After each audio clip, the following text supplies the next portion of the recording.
emergency station.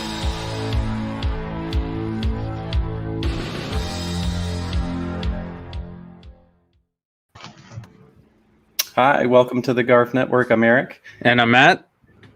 And tonight we have with us the student filmmakers of George Romero and Pittsburgh, the early years. How's it going, everybody? Good. Great. Yeah. Good. How are you? Well, thanks for coming on. Thank you for Thanks having for us. having us. Yeah. And actually, as we discussed on off air, why don't we start with Molly and we'll kind of do the the first day of class introduction. Tell us your name, your major, and all that good stuff. Hi, my name is Molly Goodheart. I'm a senior, and I'm an English literature major. And yep, that's it. Nate. I'm Nate Kohler. I'm a junior. I'm a film and media studies major. And yeah, super excited to be here tonight. Owen? Yeah, how's it going? My name is Owen Gambill. I am a sophomore, and I am undecided at the moment, but definitely leaning towards film and media studies for sure. Super excited to be here. Nice. I guess that's me. I'm Laura Stravik, sophomore, also at Pitt, undecided as well as Owen, but it's like 95% sure it'll be film and media studies. Hi, everyone. My name is Aditi Sridhar. I am also a sophomore studying film and media studies as well as psychology, and I'm super excited to be here as well. Thanks for having us. Yeah, appreciate you all coming in. Yeah, we were super excited to have you guys on. We have, of course, we watched the Zoom broadcast from a few weeks, or it's about a month ago now, and we were, loved what you guys did and wanted to give you guys a platform to talk more at length. I know you guys had plenty of time, but it might have seemed a little rushed on the Zoom broadcast. So we wanted to dig a little deeper and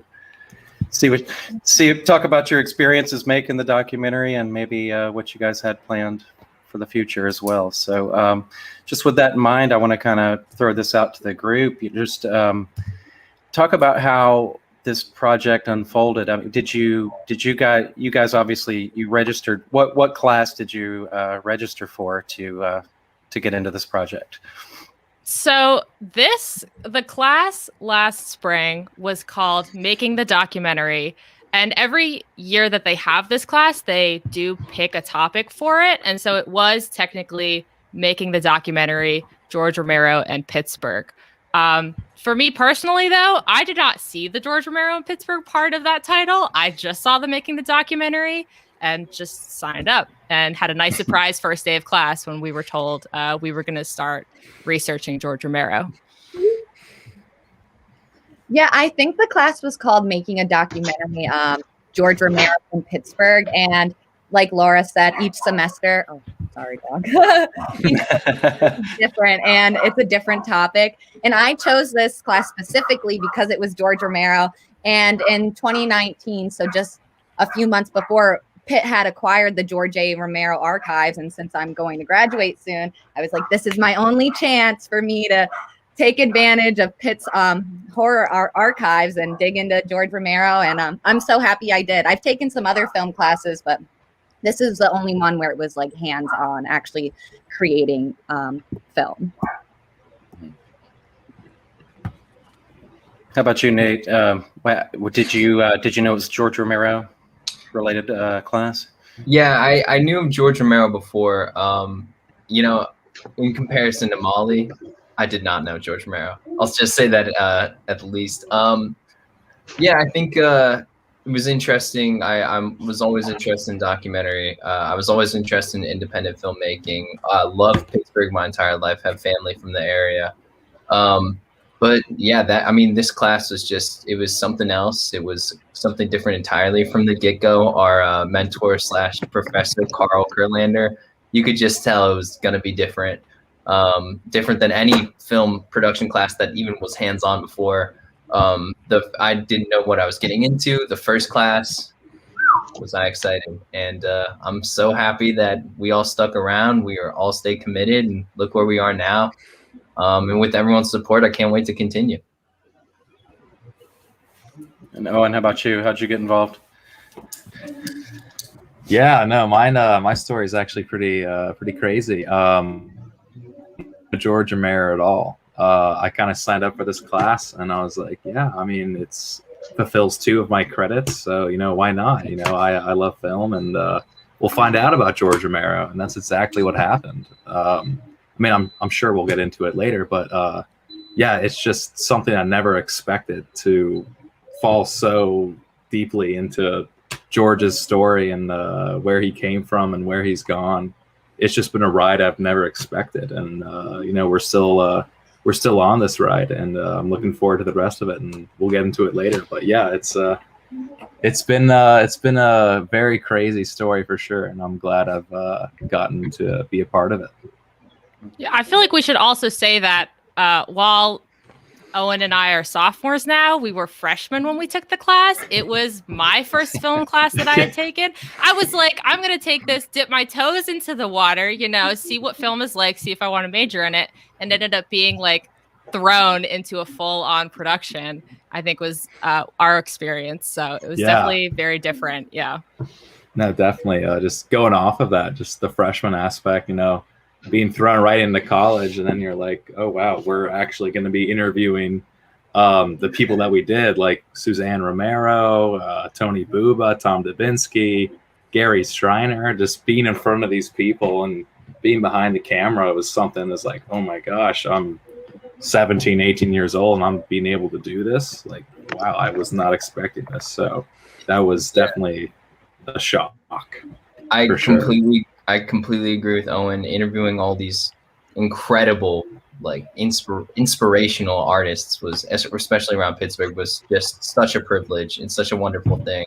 And all those interviews are stuck in my head. So when we're cutting up the documentary, I can remember them perfectly. But like, I was a sophomore when I took it. I had a little more experience than like Laura and like Owen, who were just dipping their toes in. But to me, film classes were always, here we'll teach you how to use a camera, and you go figure it out, and you go make your own story, and hopefully you can succeed if you figure all that out. So it's just like, what's even the point of film classes, right? This class, completely different. I know I already said this, but just from the get-go, you could tell it was different. We really learned how to put together a story ourselves, and it really gave us the keys to the entire industry, and it's just been such a great ride so far. And I wouldn't trade. I'm so glad that we got to do it on George specifically. I wouldn't trade that for anything.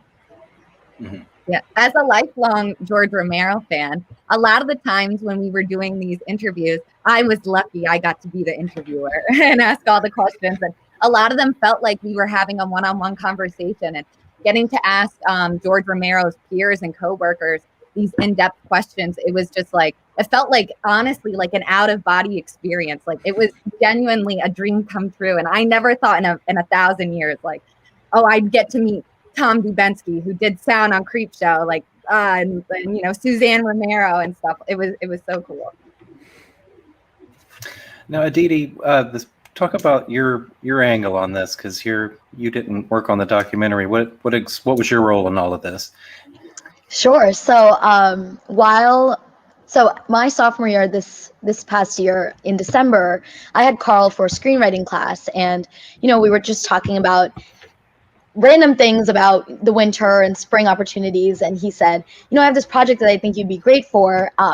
It's to help make 2 mini documentaries on the making of the documentary. So kind of showcasing, we interviewed Molly and Owen and Nate to show the process of how that documentary was made. And we also drew like great parallels between the fact that they were stuck making this documentary and finishing the documentary in the middle of a pandemic, and also, embodying George's innovative spirit of filmmaking, which they had to kind of embody, which was really cool to depict. And then we also did a mini documentary on Dwayne Jones, the star of The Night of the Living Dead, of course.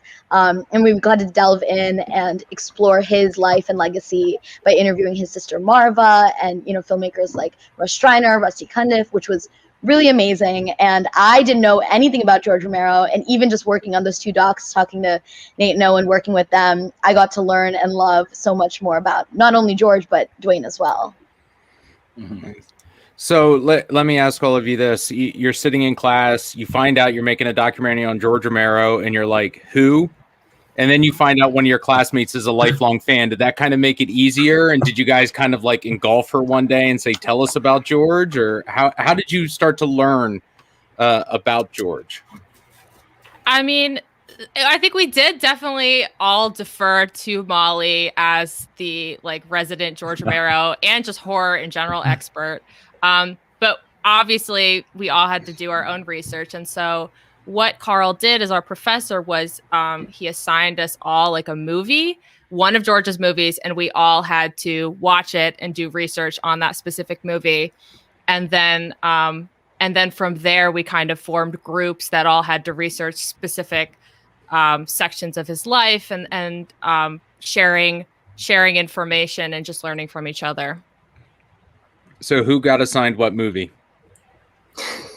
Well, because I have seen all of George Romero's movies. I didn't watch a George Romero movie. I love film, and I do think about like the synchronization of sound and lighting and stuff like that. And so I ended up watching the documentary American Nightmare. It came out in the early 2000s. It has like Jim Cooper and a whole bunch of great horror directors in it. And it was really cool and insightful. And in that, like, I think George he talked about Tales of Hoffman and how that opened the door for him. And they all talk about, zombies and how it revolutionized like the monsters like genre and how it created the entire zombie subgenre. Because there were zombie movies before, like The White Zombie and stuff like that. But this was the first one that had cannibalistic zombies. So, and think of all the movies now that are mimic that, Yeah, kind of speaking to that's talking about the first zombie, or as back then, it was called the ghouls. There was no term called the zombie, but my film assigned was Night Living Dead, because as I just said, I didn't know who George Romero was. Like I knew of Night Living Dead, but I didn't really know it was what it was. And I kind of was just in my dorm room freshman year watching it. I'm like, oh my gosh, like this was made in the 60s. Like, wow. And so that was my first experience watching anything of George Romero. And that was just kind of like, oh, wow. Okay. I can ride with this class for sure. So that was a great first experience. Well, Molly and Owen have beautiful stories there. I got assigned the dark half. But it was actually really helpful, kind of put his whole career in context for me. Got to learn about his whole career at that point with Dark Half. He's established, everyone knows who he is in Hollywood at that point. But yeah, also American Nightmare, the documentary, of course, features another one of our academic sponsors and huge collaborator, Adam Lowenstein, who has been just a great help for us throughout the entire production. So huge shout out to him. I think Aditi, we even interviewed him for the second doc, or the second mini doc. He's just been such a great help so far with everything. Have to shout him out, of course. But yeah, and also, Molly, the thing with Molly is it really showed me that people were diehard fans of Romero, and that he had this effect on people. And you wouldn't assume that, that someone our age like Molly would be so into this 1970s independent horror. Some people even call some of his movies like B movies, in a non-disrespectful way, of course. They're low budget. They're wrong. But that really just opened up a whole new door for me, and I'm sure for everyone else, that people are really passionate and love George Romero, and this is something worth doing and important that we have to do. 100% agreed, and I think that's what gave me a spark when I saw, I see you guys as the next gen of Romero fans. You guys got to spread the word, and I know you will. Maybe not Nate, maybe not the dark half, but hey, it wasn't that bad, all right? It wasn't that bad. I remember they used to play it on the Sci-Fi Channel all the time. I remember I saw that movie before I even knew it was a George Romero movie. Yeah. Mm-hmm. But yeah, my whole family that loves George Romero. Last year I texted my brother because it was like the 15th anniversary of Land of the Dead, and he was like, "Oh, I remember skipping high school." He's about like 8 years older than me. He's like, I remember skipping high school, a day of high school to go see that with my friend. And yeah, and movies are just such a great way to bond. And there's so many wonderful messages in George's movies, and especially in George is more than the zombie guy, but I really like the zombie movies. And there's so much, I'm into like the sentience of like humanity, and I love how like as the movies progress, like the zombies become more sentient and like more self-aware. And even in Day of the Dead with Bub, and he goes and he avenges Dr. Frankenstein and stuff. And I consider myself a socialist, and I love how George, all his anti-capitalist motifs and stuff. And there's just so much to learn from him, and like so much to take in.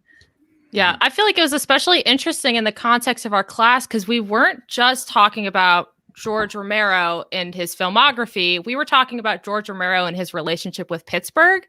And I am not a native Pittsburgher. I am actually Nate, Owen, and I are all from Northern Virginia, like very close to each other.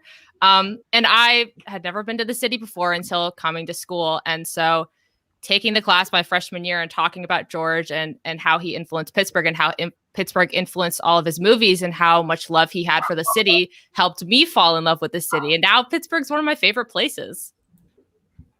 Yeah. It's an easy city to fall in love with. It's Absolutely. got so much the diversity of culture and architecture, and just there's so much history. It's got it all. And plus it's George Romero land.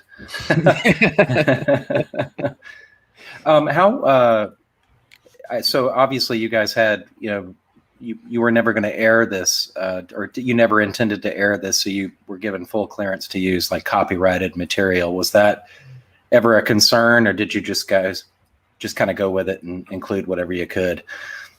Well, we knew that a lot of the copyright stuff with George's work is very difficult and very complicated, and we knew that if we were to have to get permission to use any of that, it would be very difficult. And so we never intended to air it at all. I mean, ultimately it did air, and it was only for educational purposes only, and that's why it wasn't filmed and it's not being distributed to anyone. But yeah, I think Nate, and you guys edited it, but I think it really gave you guys free reign to just kind of be more creative almost.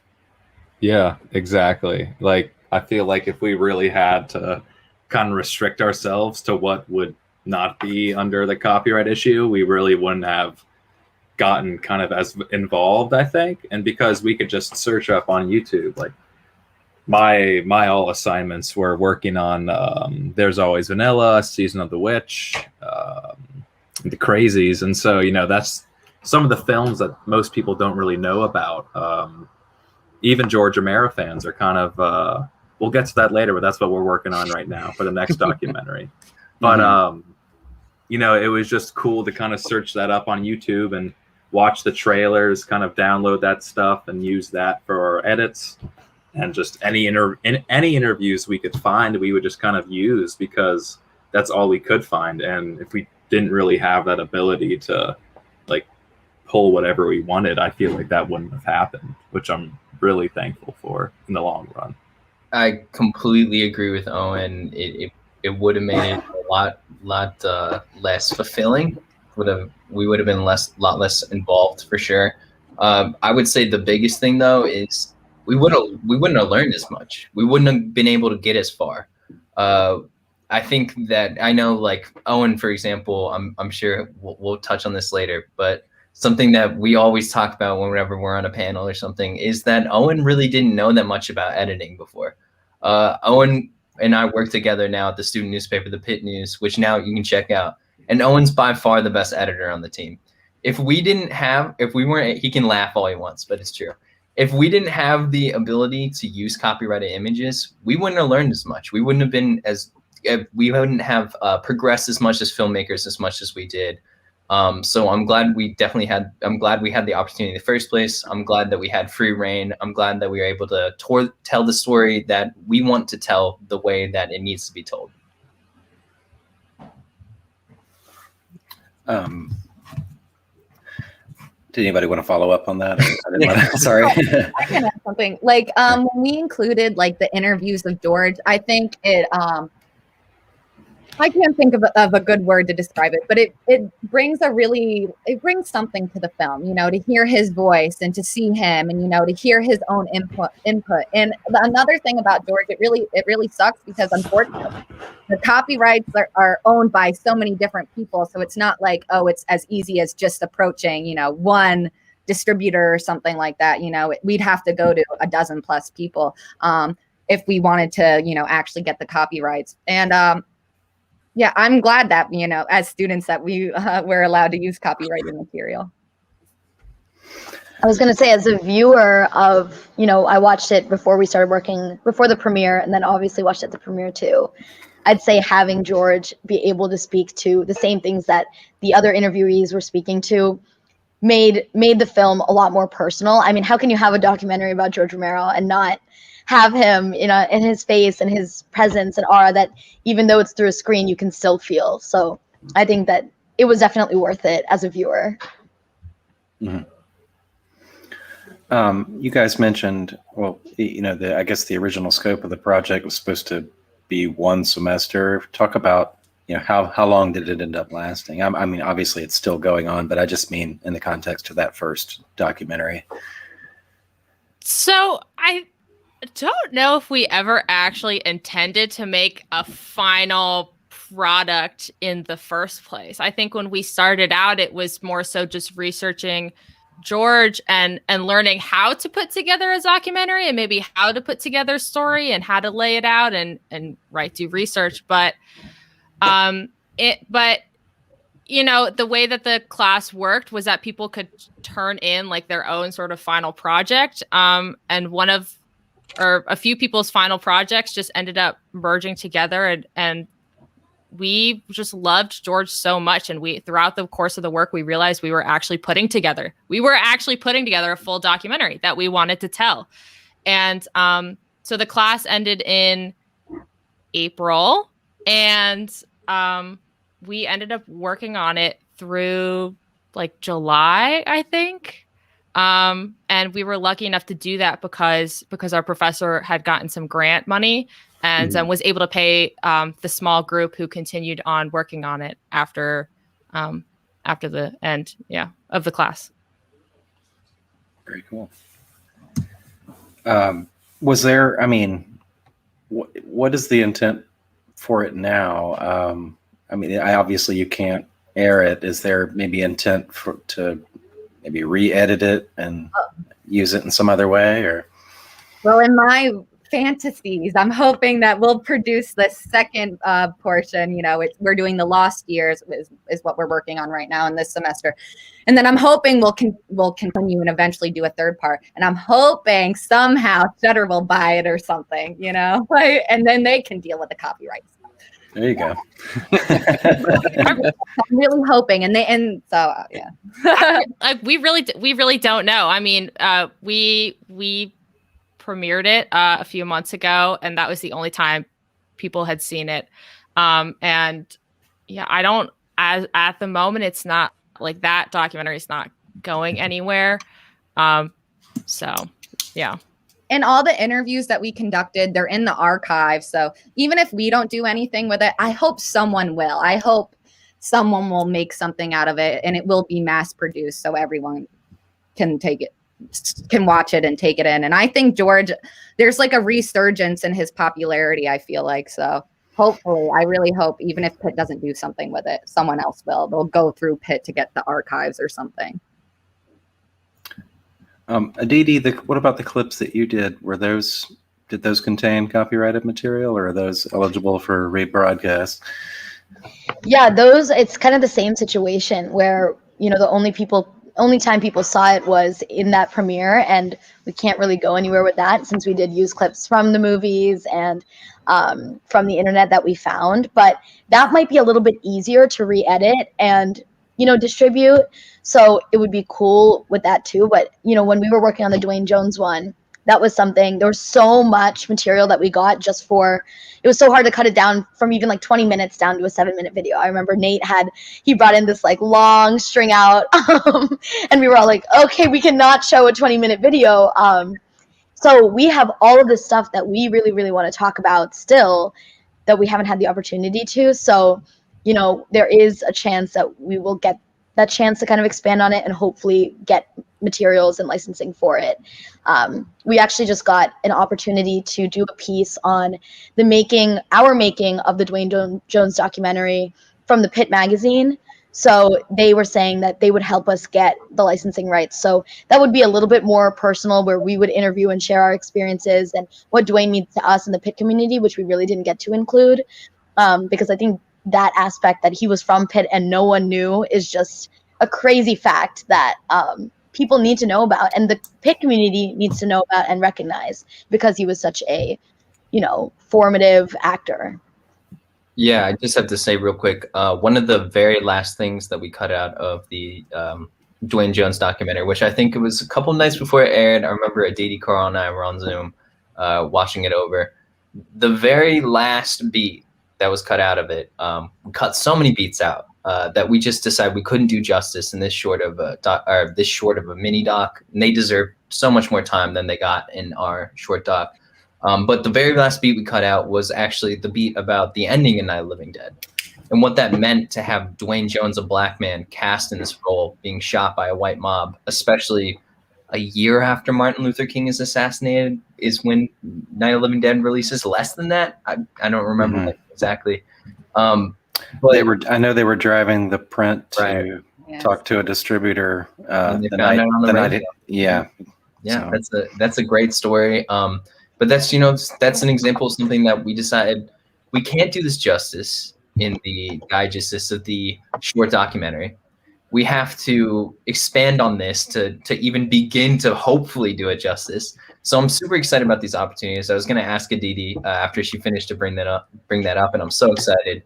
So definitely check out Pitt Magazine. We'll come. I was gonna. Yeah. Sorry. Go ahead.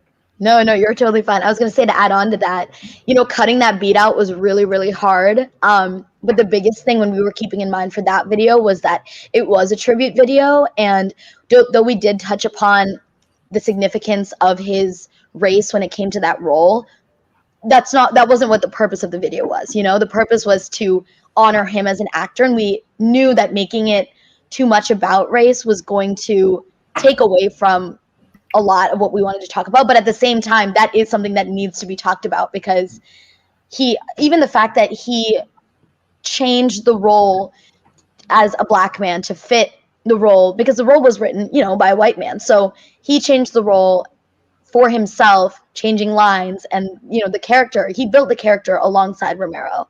And I think that was something that we were able to touch on. But, you know, stuff like that ending and his other films and the significance behind those films is something that, you know, we would love to expand on for sure. And just real quick, I know we're getting too much into the Dwayne thing here. Just the fact that You're fine. the fact that he was able to rewrite his character so effectively, and at this point that Jordan Peele, one of the most premier horror directors out today, cites that character as such an inspiration for the film that he makes, is such a testament to the artist that Dwayne Jones was, and something that we couldn't be more excited to potentially expand upon.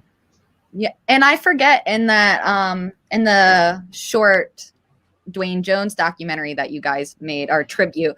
I can't remember if it was Rusty or Justin who compared Dwayne's character Ben to the Black Panther, and he said he might as well be wearing the Black Panther costume, because what he's doing is so revolutionary and is going to make such a profound impact on not just cinematic history, but like as an American culture. Mm-hmm. And I think that's a testament to, I think when we interviewed Molly, I don't know if we didn't include this in the mini doc, but she was like, obviously Chadwick Boseman is such a, an actor, and when he passed, it was so tragic. But at the same time, you have Dwayne Jones, who's been doing that same work and that empowering work. And he's not even, people don't even know his name. So it was like, that's why it was so important for us to capture who he was and the significance behind and the legacy that he left, because it's like, we want people to know about that and hear about him and, recognize his work for the worth that it's at. And, I hope that the tribute video was a start to doing that, but we would surely love to kind of, like I said, expand and have people know more about him. And he was also an educator, which a lot of people don't know. He could have had the fame and the fortune, I'm sure, because he had the talent. If you watch his films, you can just feel his embodiment like through the screen, like I was saying. But he gave back, and he went to New York and he taught children theater. And I think that's, first of all, a testament to the Pitt community and the type of community that Pitt strives to kind of create. But it's just, there's so much to unpack with him. Sorry, yeah. Like I said, we're getting a little off topic. No, here. no. Sorry, hard not to. I want to see it. Please do this documentary. I really hope it happens. I hope you're able to do that. And if we can help in any way, get that ball rolling. Let us know. So, and I think it's interesting, like just something cool to note, you know, the undead, how zombies are a form of the undead. And then in Ganja and Hess, he's a vampire, and that's another form of the undead. So that's also a great, wonderful movie. And he's just such a good, talented actor, and he could have gone far. Yeah, he could have, absolutely. Molly, you do know your stuff. I'm a Ganja and Hess mark myself, so yeah, very cool. Soundtrack, I love that movie. Oh yeah, the soundtrack is so good. Ganja and Hess is, I can't believe how underappreciated it is. We watched it for the Dwayne Jones documentary. It is a fantastic film, and I had no idea that Spike Lee's The Sweet Blood of Jesus was Ganja and Hess. I had no idea. And I think it's really interesting that we had Justin Philip Reed, fantastic poet, fantastic author, loves Ganja and Hess. He said to us that The Sweet Blood of Jesus can't hold a candle to Ganja and Hess. And after watching both, I completely agree. And that's incredible that, you know, Dwayne Jones is the centerpiece of this film that outdoes, you know, Spike Lee, a master of cinema, one of his films. So that's super interesting to me. Go ahead, Matt.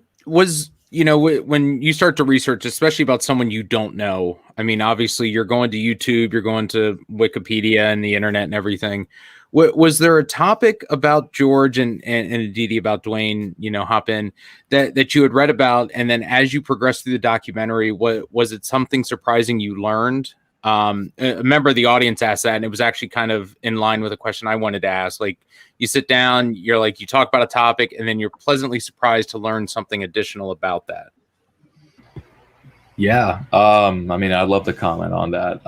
Like I said before, my kind of topic for the class and for the documentary was covering kind of the films that George isn't most known for. Like There's Always Vanilla.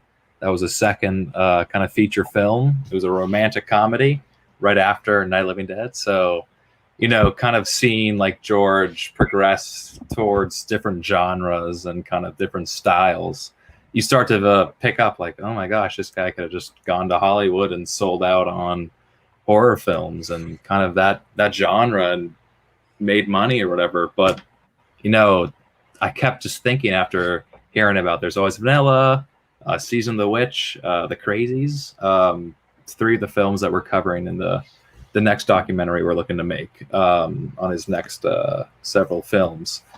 Seeing how George kind of experimented with other things other than the kind of ghoul zombie genre and playing to what isn't as successful or what people would have seen as successful, that kind of surprised me. Like, wow. As Quentin Tarantino says, you know, he's the father of independent filmmaking. And that's kind of my realization. Like, wow, he really is, because he doesn't play to what other people or what is popular or anything. You know, he kind of goes for what he wants to view and what he wants to premiere and what he wants other people to see. So that was something that I really kind of really respected and really appreciated to read about and to research. So that was, I'd say that is kind of the biggest thing for me, at least. I feel like going along with that, you learn first that George is the father of zombies. You learn first that he is a horror director, and then you learn second that he's an artist, and he really wanted and wished that he could have explored so many other genres in his work. I mean, There's Always Vanilla is a rom-com, and you have Night Riders, which is like this medieval movie, sort of, and that was surprising to learn. And there were definitely a lot of stories that we had heard about how he had tried to make a lot of other like movies besides horror, and then didn't wasn't able to. I feel like there was one, I forget who told us this, but that like Penn and Teller were going to make a movie and really wanted Romero to direct, and like everyone was on board, but then the studio had said no because George Romero is a horror guy. He can't make a Penn and Teller movie. So I think that was one of the surprising things I learned, was just how much creatively George had in him besides horror, and how I wish he could have gotten to express that more. I remember when we interviewed Suze and she said George always wanted to direct a Western. And I remember when I heard that, it broke my heart because after seeing There's Always Vanilla, I love that. It's so good. I love that scene where like I can tell they're sitting at Flagstaff Hill and they're just talking and they're just going back and forth and asking each other questions. And it's that iconic Romero style editing where it's like montage. And it just made me so sad that, you know, he was so talented, and I think he was capable of, you know, dabbling in every genre because he's an artist and a creative genius and stuff. And it made me really sad. And learning so much about George has taught me that I could be a film director. I could make independent movies because I remember like when we interviewed Tony Buba about Martin, he talked about how like after Martin gets into Braddock, there's that scene where the red car is in the what is it, dump or whatever, you know, and car crash. In the juxtaposition with the blue sky, you would think that was on purpose, you know, with the red car, you know, it's like blood and it's about vampires and stuff, but that was an accident. That they had just seen that car and they had decided to shoot it. And then later in that movie, when Martin is in the parade scene, that was also Tony and Tom told us a story about how they were sitting out on the porch and they heard a parade coming and they decided to film that. And then Gary Striner had told us the story about like Bill Heisman and him being zombie number one.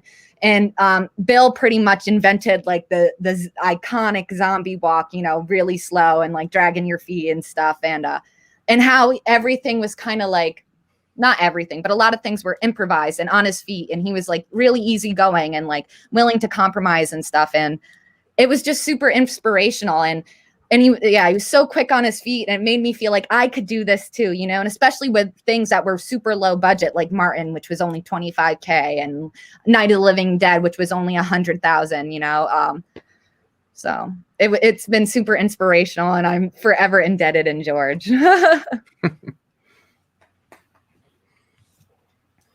Anybody wants to chime in on that? Go ahead. Yeah, I can chime in. I think for me, you know, I learned a lot from just watching their documentary before getting started on the mini docs.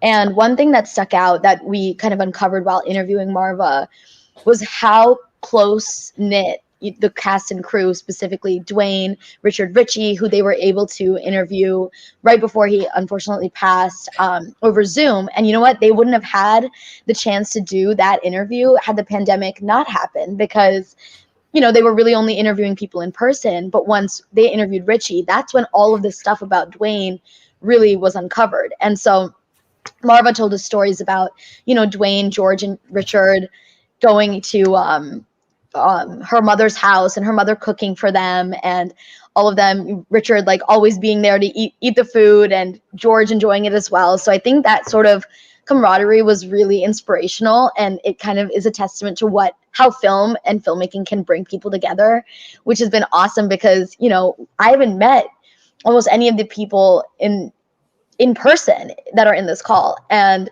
at the same time, I would consider all of them friends just because we have worked together so closely. So it's just interesting that, you know, despite not being in person, film can bring people together in the same way that it brought Dwayne, George, and Richard Ritchie together. And the rest of the cast and crew, of course. Yeah, I just, first of all, Aditi, that's fantastic. I completely second all that sentiment.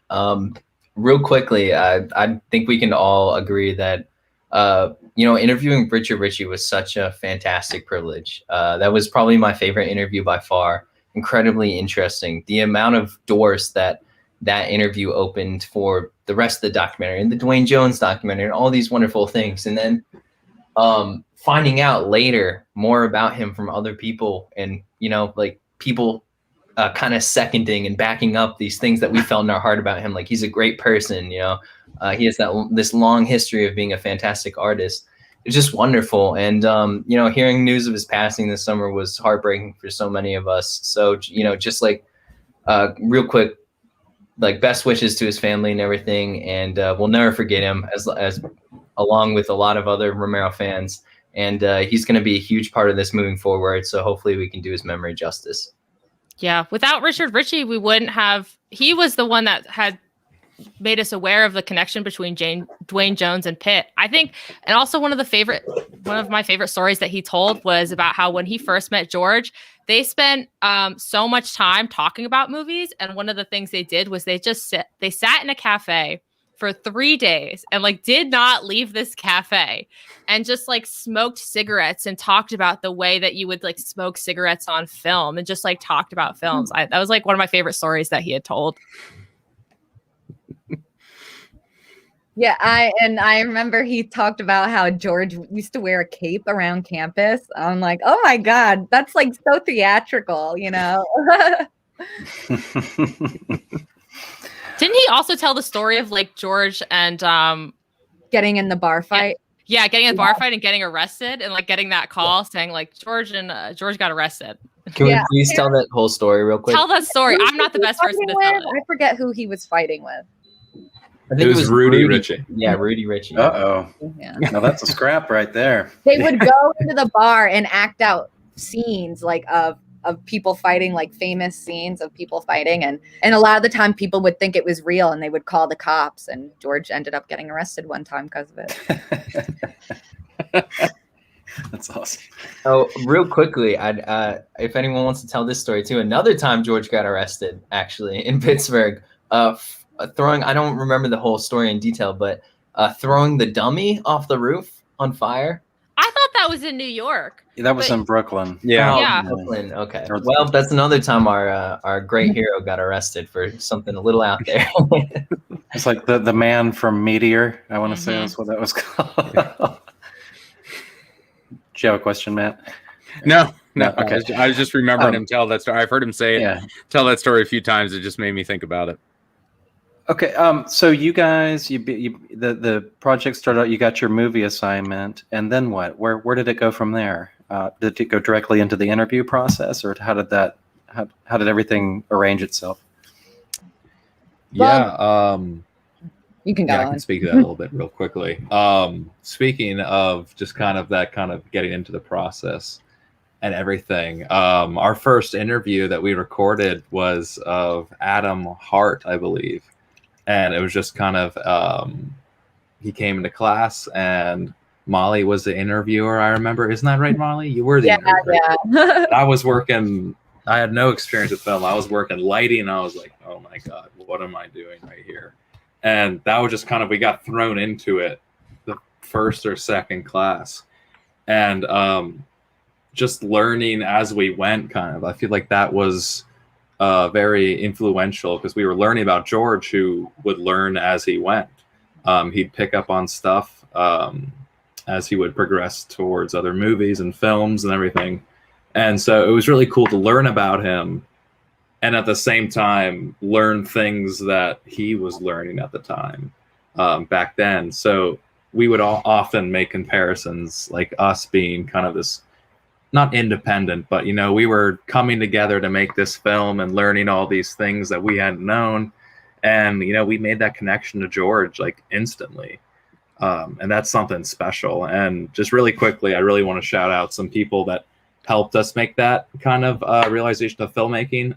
Andrew Esper, he was one of our teaching assistants and mentors. He really helped me and a lot of other people with the fundamentals of editing and getting into all of that. Claire Akers was really influential in the process as well. She was another teacher's assistant, just really kind of producing everything and getting us all to learn different techniques of producing. And then finally, Carl Kurlander, who was the professor who we've mentioned before, you know, it wouldn't have been possible without him. So we just got thrown into it and we learned from all of these people that I just mentioned. And so it really was, you know, we'd learn as we went. And so that's something that was really, really cool. Yeah, to talk about the process, I mean, so Adam Hart, right, was our very first interview, and we none of that, I don't think, ended up making it into the documentary, because that first interview was solely just to learn how to interview people. I mean, obviously we asked him about George and anything, but that was not, most of us, or a good amount of us in the class, had not that many skills in terms of like editing and camera work and putting together actual documentaries. So that was the first one we did. But I had mentioned earlier, we never, the point of the class was never to actually make a documentary in the end. It sort of just ended up happening that way when we realized we had a story that we wanted to tell. And it was also because Carl Kurlander had so many connections, and it started out one day that like, oh, Susan's just going to come to class to talk about George, and that's like great. And then, oh, Gary's going to come to class to talk about George. Oh, but while he's coming to class, we should also probably interview him at the same time. Or like Sue's just invited us to her apartment while she's in Pittsburgh for the time, and like, let's interview her while she's here. And it started out like that, where it's like he already had these connections and wanted us to talk to these people so we could learn more about George and the story we were trying to put together, but then just also ended up being a really great opportunity at the time to interview them. So it was like a why not situation. And then by the time we got to Tony Buba and Tom Dubinsky, it was sort of like, I mean, we have sort of enough footage to put together something here. And that's how it ended up evolving, I think.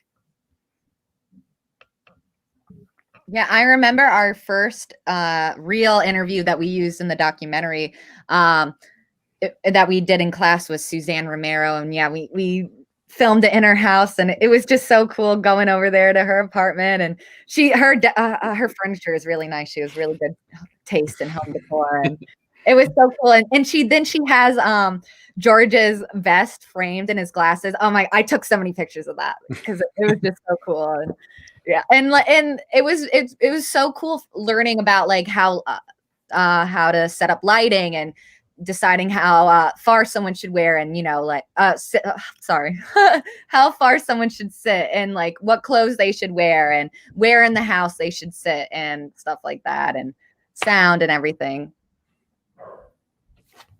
Yeah, I mean, Suze was so gracious she invited us into her home for that very first interview, and it was not part of class. It was like, if you're available, just come. But for most of those interviews that we did outside of class, I think like most of our class ended up showing up for those, because for some of us, like myself, it was the first time being on a set, and it was a really great experience. Yeah. Yeah, I remember the first day of class, there was about 20 of us. And Carl, our professor, was like, this class is going to be really hard. And, every semester this class is offered. So if you don't like George Romero, you should take it a different semester. And by the next week, there was only like 12 of us. And then, yeah, for each interview, there was about 8 of us, including like our TA, Claire, and Andrew Esper, who helped us a lot with editing and taught us how to edit. So the next project, is it going to be contain Vanilla to Martin? Is that how it's? That's the idea. Yeah. So right now, it's pretty much, I wouldn't think of it as 2 separate documentaries, but rather a continuation of the same documentary. It's tentatively titled George Romero: The Lost Years. So the first act, of course, was called George Romero: The Early Years, covering his upbringing, his move to Pittsburgh, his connection to Pittsburgh, and the production of Night of the Living Dead, and the brief taste of success they got. So our idea so far, this is very preliminary. We've only done, I think, one interview. So it's a long road, long road, many months ahead. The stories so far, our idea with the second act is it'll pick up with the success of the Night of the Living Dead. Yay, wow, he did it. Unfortunately, as everyone knows, they didn't copyright it correctly. They don't make a dime off that $30 million box office. This is crushing to him financially, mentally, every way. I mean, it's hard to continue on after such a loss like that.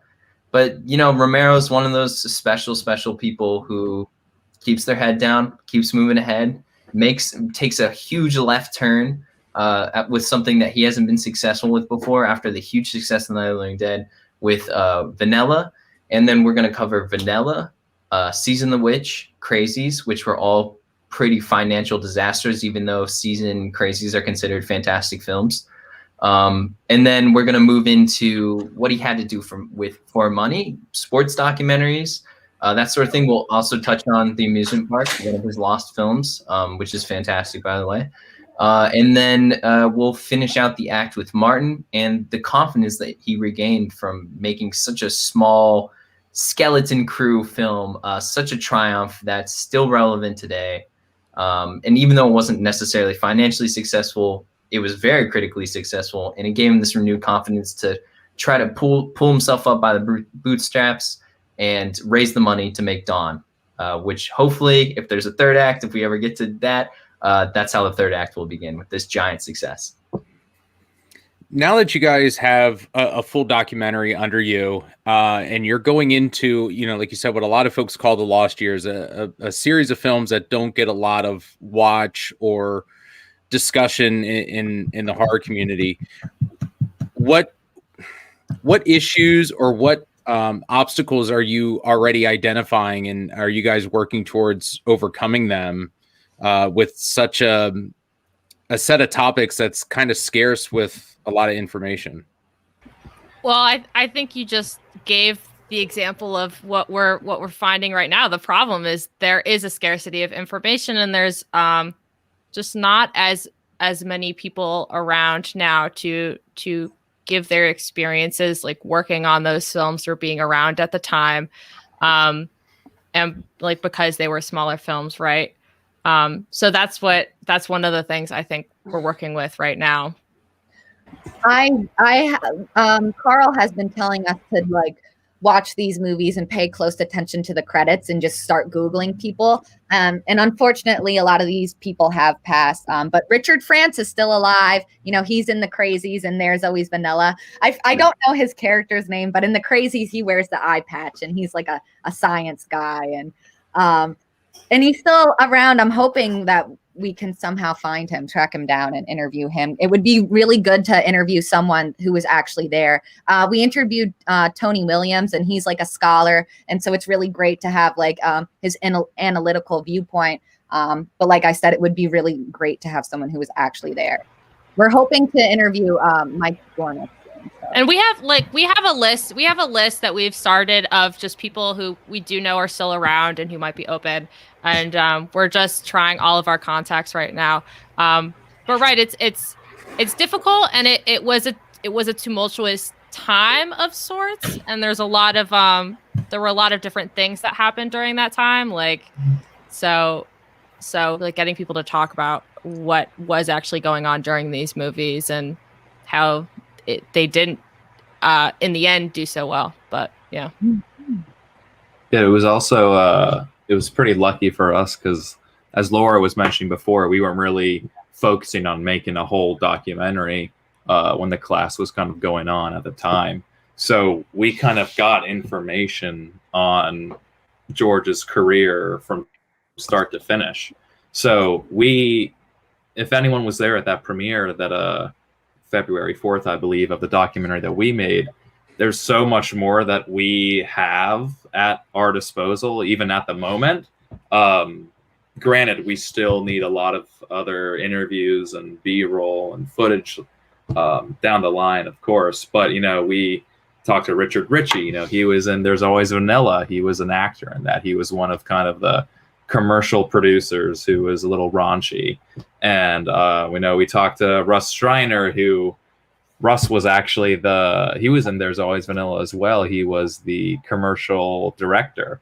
So, all this stuff, we kind of got information from There's Always Vanilla, The Crazies, Season of the Witch, and stuff even that we're not working on right now, like Dark Half and Monkey Shines, and just stuff that we're not even working on, as I just said. So we're lucky we got to be able to do that, because at the moment we're experiencing a little bit of like, oh my gosh, we need to find people to get stuff from. But, we're lucky that we were able to interview those people before and hear all of their stories. So that's something that definitely we've been kind of reinforcing.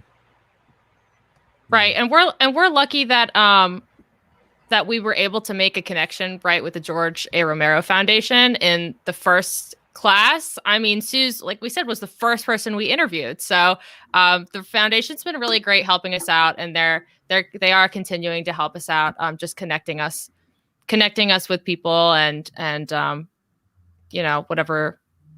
Yeah. So that kind of made me think of a question. Aditi, is there any talk of fleshing out your tribute video and making a documentary about Dwayne?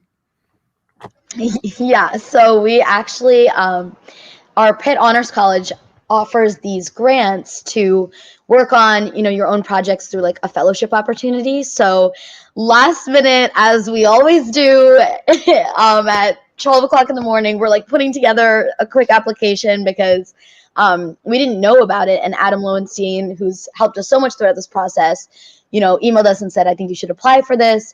So obviously, we had to establish we're not going to be able to make a documentary over the course of a summer on Dwayne Jones, who there's so much to unpack there, but we basically proposed to do preliminary research, conduct interviews, find more out about Dwayne in the hopes of doing pre-production for a potential documentary.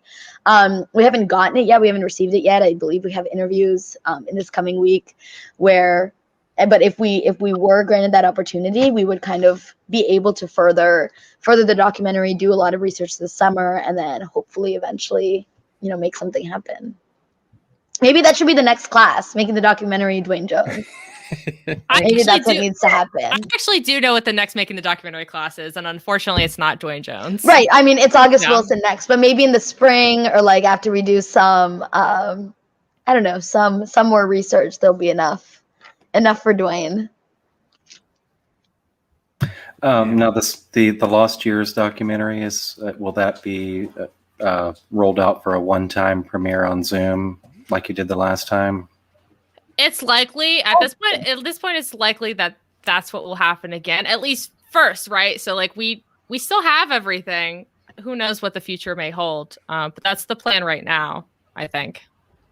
I know I applied, and so did Nate apply for also the Honors College grant to continue to work on the George Romero documentary. So hopefully we'll get that. And even if we don't complete the documentary by the end of the semester, hopefully we'll complete it by the end of the summer, and then they can premiere it again on George's birthday. I love that. I loved how we premiered it. That was great. Great way to him.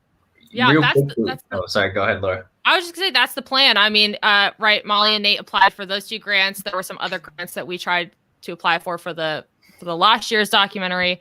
So that the plan is like we'll have something put together by the end of the class. But I think even if maybe we don't end up getting any money, we're all very invested in George's life and telling the story as it should be told, and we really want to do that. So I think we all probably will be working on it in some capacity. I was just going to say really quickly, keep in mind to all the audience members out there, there was a 7-month gap between the finish of the first act documentary and the premiere. So, live your life, be happy, be safe, and hopefully we can get it to you. And we would love for everyone out there to see our work and to appreciate George beyond what they could ever imagine. As in, we're working on it, but please don't expect anything anytime soon. Well, I can tell you as soon as the last one ended, we were flooded with questions of how can we watch this, where again, we'll be sure to get in front of it this time, make sure everybody is there for the one-time debut. So, me and Matt are looking forward to it. Go ahead, Matt. Yeah, I was just gonna say one thing about the Romero fan. We are constantly hungry for more Romero content, and I think you guys are doing a great job as new generation fans to leave something for us that have been around a while, doing something in depth and something that hasn't been done before. So you guys are definitely giving us something new and something to not just keep his legacy and his memory alive, but a different view on him. Mm-hmm. For us that have known him for as long as we have, or that just got to meet him once, or just know him through his movies, it's just another way to endear us to him. And we thank you guys for that, because you guys are doing great work. So when you guys get off here tonight, you want to start working on that documentary. I don't think you're going to have anyone complain about that. So, well, unfortunately, when we did the first documentary, the early years, they were still going through the archives and they hadn't all been filed. Now they have. So I went to the archives and I went through them and stuff. And there's some great newspaper clippings like George getting interviewed, and talking about the production of like as a primary source of like There's Always Vanilla and The Crazies and those movies that we don't have a lot on. And I remember I found a latent image binder and it's George's latent image binder, like that he wrote in, that he held and stuff. And it's just so cool. And the archives are just going to continue to grow. And I'm super excited for Pitt. Kind of on Jeffrey Crehan kind of had a comment on that same token of what Matt was talking about earlier. He says, I'm turning 56 on Monday, and it's really great how all these young people are so into George. Over all these years, he will never be forgotten. And I, 100% agree. I'm psyched to see you guys so into him, and can't wait to see what you come up with next after the fantastic work you've already done. And then I think it was Christian Stavrakis. He corrected us earlier. It was the Bronx. It was not Brooklyn. It was the Bronx where he shot Man from Meteor. My apologies. Okay. Well, we've kind of crossed the hour mark here, and just kind of winding up, I wanted to ask everybody, what your future plans are, how much longer you have in college, and what you plan to do with your career. We'll start with you, Molly. Well, I have one more semester. I've always wanted to be a writer, and I've always thought of myself as a novelist. So I don't really know what my plan is. I don't know. I take life day by day, and I don't worry about the future. Stress doesn't do anything but give you wrinkles and gray hair. So I'll worry about that at the end of the summer, and we'll see. Like, I don't know. I write a lot, and I don't know. Maybe I'll get something published. With these classes, he always has like these like big Hollywood people come in, and Wendy Feinerman came in, and she did like Forrest Gump and P.S. I Love You and The Devil Wears Prada and stuff. And I'm sure she said this just to be nice and didn't mean it, but she's like, if you write a book, send it over to me. And I do love horror, and like everyone knows me as like the horror expert in class and stuff, but I mostly write YA. I feel like horror is really hard to write, and especially script wise, since horror is very heavy in action and not in dialogue. But I've been trying to write some cool horror scripts, but we'll see. We'll see how it goes. But I don't know. I did a really cool project on women in horror, and I was thinking, 30 years from now, some other girl's going to be doing a project on women in horror, and she's going to include me in her PowerPoint. So I'm confident that, and after this class, I'm really confident that I'll be a director or something. So knock on wood. Hopefully that's not hubris and that cockiness won't bite me in the butt. But I think life is good, and good things are going to happen. Hey, before we move on to Nate, I want to share Michael Felsher from Red Shirt Pictures comment. He says, as someone who has documented his fair share of George's work, I'm very happy to see this group taking up the charge. And Michael Felsher is a great friend of the show, and he does fantastic work. So that's a hell of an endorsement right there. Yep. And thank you, Michael. So let's see, Nate, how about you? What's your plans? How much further along do you have to go in school? Yeah, so I'm a junior right now, graduating on time, thank God. And I got about a year left. Honestly, I think I speak for everyone when I say that we all have big dreams and we all have big goals. But my main goal is to make a living doing what I love, and doing what I love is filmmaking. So any way in which I can do that, I'll do it. I'll contribute whatever I can. Hopefully after graduation, I'll move to New York, get my own place. Not an LA guy. I know a lot of other people in here are LA people, which is totally cool. But I don't know. We'll just see where the wind blows. Just wish for the best, and hopefully I can make $50,000 a year 10 years from now.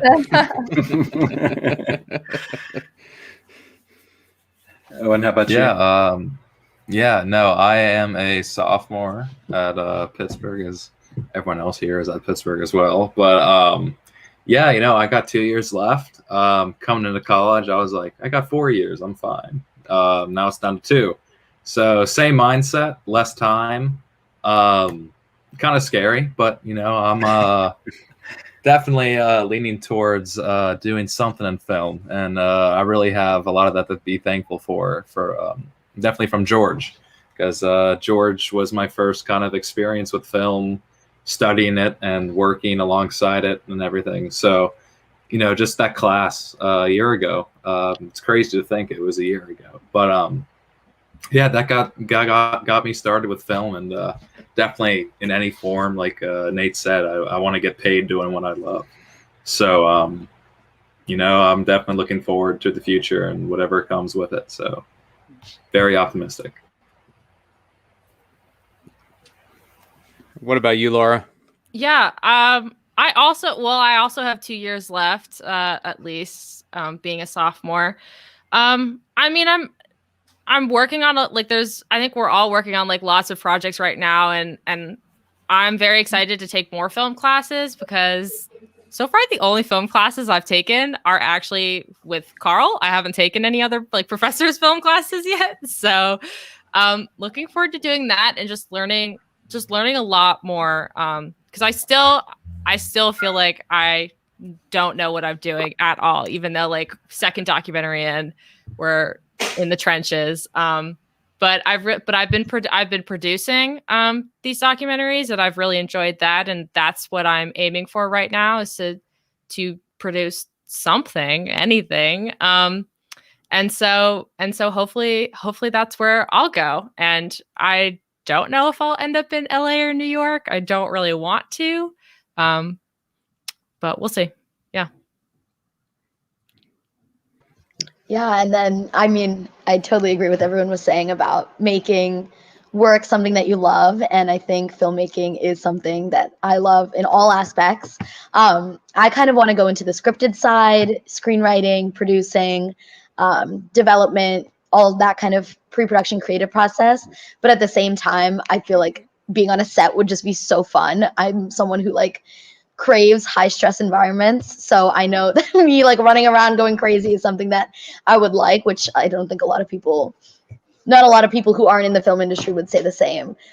So yeah, definitely keeping my options open, but I think doing this documentary definitely showed me a side of documentary that I do love. I got to interview so many crazy cool people, and just being able to talk to them, hear their story, and then share that story is really meaningful to me. So I don't know, now I'm scripted, non-scripted, I don't know, but it's been a great ride, and I hope working with everyone here too has just shown me that if you're working with the right people, it'll never feel like work, and if you're working with the right people, then you'll create something that you're genuinely proud of. And even though there's bumps along the way, it's so worth it, and it's truly a great collaborative process. And I learn things from these people every day, so it's a really cool thing.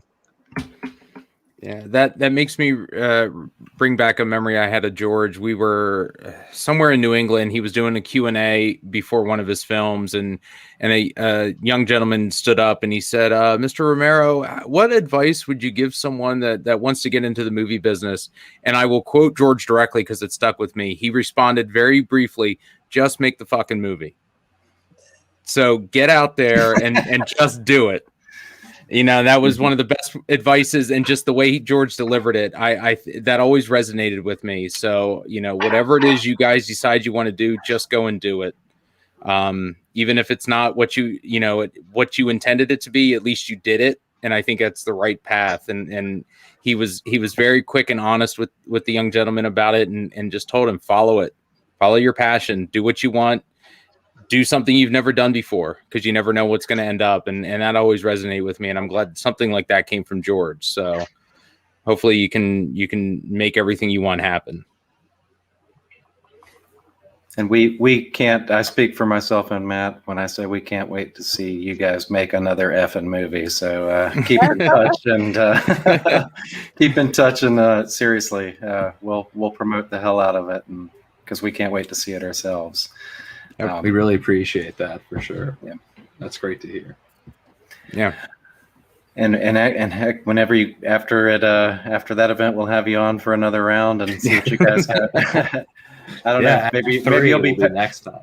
Yeah, maybe by that time you'll be passing it on to another batch of students. Who knows? Yeah. But we'd love to have you back on and just stay in touch and keep up to date with the progress with everything. And yeah. So, and well, thank you everybody for coming on. Really appreciate it, and we will be in touch. Yeah, thank you so much for having us. Thank you so much for having us. We really appreciate it. Yeah, no, guys, thank you for all the hard work. Absolutely. It's a great conversation. Thank you. Yeah, no, this has been fantastic. Yeah, thank you guys, and good luck in school, and keep at it. Seriously, we're very proud of you, and I know all the fans are. So please keep it up, and thank you. Yeah, not kidding about staying in touch too. For any trying to contact anybody or any of that material, we're happy to help or point you in the right direction. So we appreciate that. Thank you so much. No problem, guys. All right. Well, thank you so much, and we will hopefully see you guys soon. Alrighty. Oh yeah. Bye, guys. See ya. Bye-bye. Bye. Bye. All right, that was fun, and that's that was super exciting to see what they had to produce. Gosh, was it about a month ago? Or no, it was on the 4th, so about 6 weeks ago. Yeah, it seems longer ago, but then I can still remember the documentary in my head, a lot of it. So they definitely did a great job getting the fans a different perspective on Georgia, especially like the title of the doc, the early years. A lot of topics that never get a chance to get covered. I love seeing a topic we know a lot about get a fresh pair of eyes on it. And I think whatever they end up doing with the second documentary is just going to be fantastic. Yeah, no, it sounded all the details they provided on the second documentary, it sounds like they are on the right track, and I'm especially interested in that little portion of his career as well. Yeah. So I can't wait. Yeah. Before we get out of here, we definitely want to remind everybody to check out the foundation's websites, the George A. Romero Foundation.org. We have a new web design and all sorts of new items going to be populating up there soon. And we also want to remind everybody via this website, you can sign up for the newsletter, which should be coming out April 1st.